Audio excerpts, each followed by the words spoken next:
एक बार एक व्यक्ति एक बौद्ध भिक्षु से पूछता है, मुनिवर, मेरे जीवन से क्रोध और कामवासना जाती क्यों नहीं है? मैं गौतम बुद्ध की शिक्षाओं का अनुसरण भी करता हूं, तब भी मैं इन समस्याओं से पीड़ित हूं। वे बौद्ध भिक्षु उस व्यक्ति से पूछते हैं, किन शिक्षाओं का अनुसरण करते हो तुम? वह लड़का कहता है, बुद्ध ने कहा है काम वासना दुष्पूर है, हमें काम वासना में ही लिप्त नहीं रहना चाहिए। वे बौद्ध भिक्षु पूछते हैं, तुम इस सूत्र को कैसे समझते हो? इसे अपने जीवन में कैसे उतारते हो? वह लड़का कहता है, मैं स्त्रियों की तरफ आंख उठाकर भी नहीं देखता और ना ही उनके बारे में सोचता हूं। वे बौद्ध भिक्षु पूछते हैं, और कौन से सूत्र हैं जिनका तुम अनुसरण करते हो? वह लड़का कहता है, बुद्ध ने कहा है क्रोध अग्नि के जैसा है, जो उसे ही जलाता है जो इसे अपने भीतर रखता है। वे बौद्ध भिक्षु पूछते हैं, तुम इस सूत्र का क्या अर्थ समझते हो? इसे अपने जीवन में कैसे उतारते हो?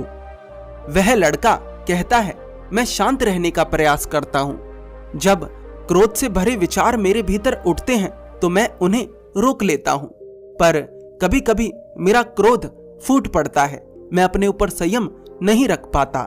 और अब आपसे क्या छुपाऊं, काम वासना के अत्यधिक विचारों के कारण कभी कभी मैं वैश्यालय भी चला जाता हूं, परंतु ये सब करने के बाद मुझे खुद से ही घृणा होने लगती है।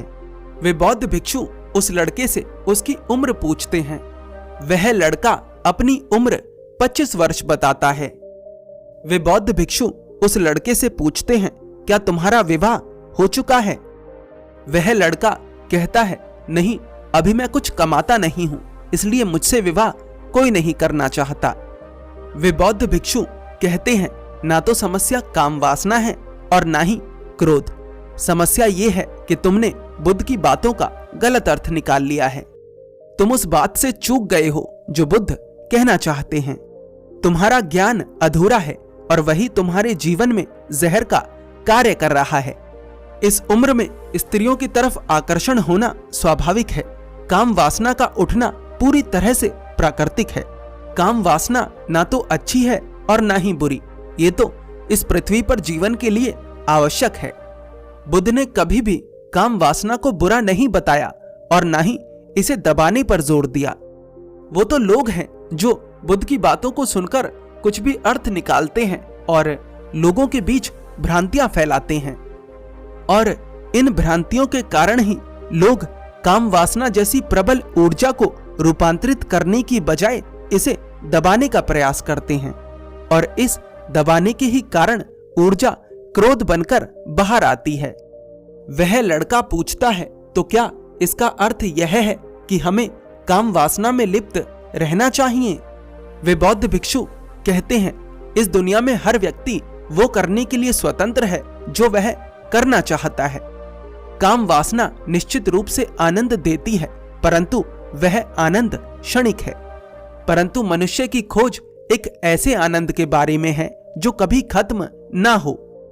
इसीलिए मनुष्य बार बार काम वासना में लिप्त होता है, ये सोचकर कि इस बार वह पूरा हो जाएगा, इस बार वह पूर्ण हो जाएगा।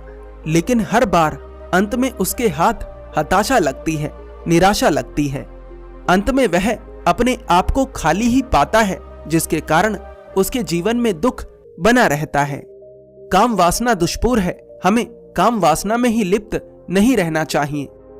इस सूत्र के द्वारा बुद्ध हमें काम वासना का स्वभाव बताना चाहते हैं, हमें काम वासना की वास्तविकता दिखाना चाहते हैं।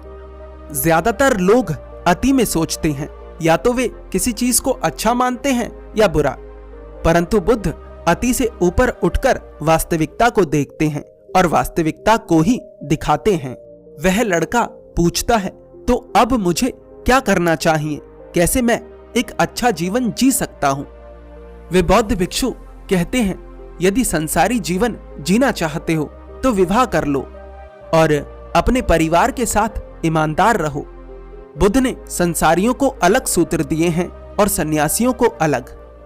और यदि भिक्षु बनना चाहते हो तो भिक्षु बन जाओ और ध्यान करो।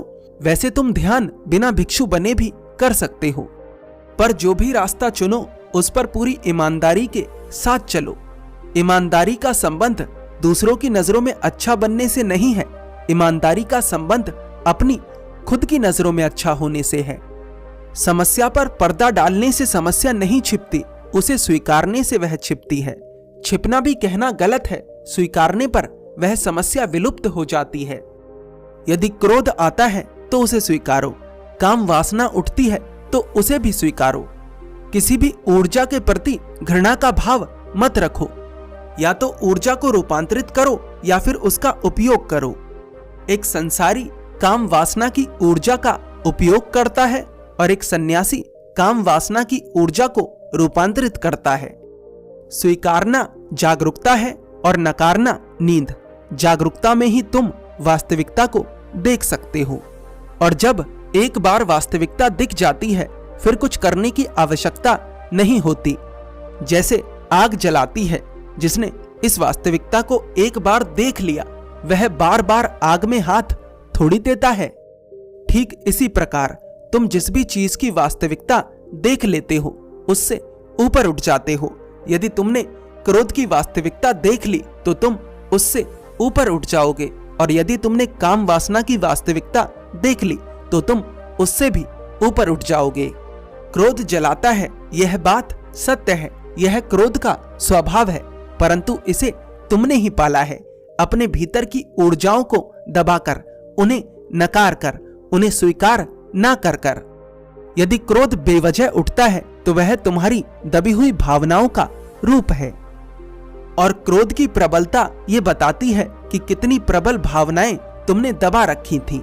जितना प्रबल तुम्हारा क्रोध होगा उतनी ही प्रबल भावनाएं तुमने अपने भीतर दबा रखी थीं। वह लड़का कहता है, आपके शब्दों ने मेरे आने वाले जीवन को आसान बना दिया है, आपका बहुत बहुत धन्यवाद। वे बौद्ध भिक्षु कहते हैं, मैं तो तुच्छ हूं, ये प्रसाद तो बुद्ध का है, यदि धन्यवाद कहना है तो उन्हें कहो। इस कहानी से हम सीखते हैं कि अपनी भावनाओं की ऊर्जा को दबाओ मत, या तो उनका उपयोग करो या फिर उन्हें रूपांतरित करो। ना तो क्रोध बुरा होता है और न ही काम वासना, ये सभी ऊर्जाएं हैं जिनका उपयोग किया जा सकता है। क्रोध तब पैदा होता है जब हम तरह तरह की भावनाओं को अपने भीतर जबरदस्ती दबा लेते हैं। दो तरह का क्रोध होता है, एक जिसके पीछे कोई वजह होती है और दूसरा जो क्रोध बेवजह होता है। बेवजह होने वाला क्रोध हमारी दबी हुई भावनाओं का रूप है। आपको यह कहानी कैसी लगी? हमें अपनी प्रतिक्रिया अवश्य दें। धन्यवाद।